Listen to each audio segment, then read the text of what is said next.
నమస్కారం, మీ అందరికీ స్వాగతం.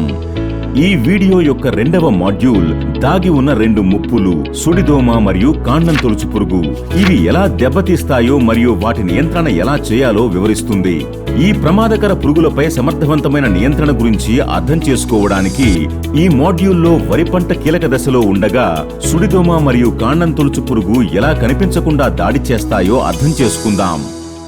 సుడిదోమ యొక్క పెద్ద దోమలతో పాటు పిల్లదోమలు కూడా దుబ్బు కింద భాగంలో దాగి ఉంటాయి. ఇవి సూదిలాంటి నోటి భాగాలతో కాండాన్ని పొడిచి వరి దుబ్బుల రసాన్ని పీలుస్తాయి. దీనివల్ల మొక్క బలహీనమవుతుంది, పోషకాలు సరిగ్గా చేరవు. సుడిదోమ ప్రభావంతో దుబ్బు పసుపు రంగులోకి మారుతుంది, ఎండిపోతూ వాలిపోతుంది. ఎక్కువగా దోమపోటు వచ్చినప్పుడు సుడులుగా దుబ్బులు ఎండిపోవడం జరుగుతుంది. కాండం తొలుచు పురుగు ఆకు మీద గుడ్లు పెడుతుంది.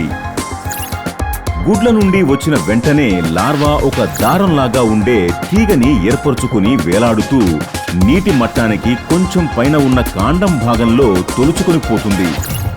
తరువాత అది లోపలికి ప్రవేశించి కాండాన్ని తినడం ప్రారంభించి పూర్తిగా కాండం లోపల ఖాళీ చేస్తుంది. కాండం తొలుచు పురుగు పంటకు వివిధ దశల్లో నష్టం కలిగిస్తుంది. శాఖీయ దశలో మొవ్వ పడడం, పునరుత్పత్తి దశలో తెల్లకంకి సమస్యగా కనిపిస్తుంది. మరి ఇప్పుడు తెల్లకంకి గురించి వివరంగా తెలుసుకుందాం.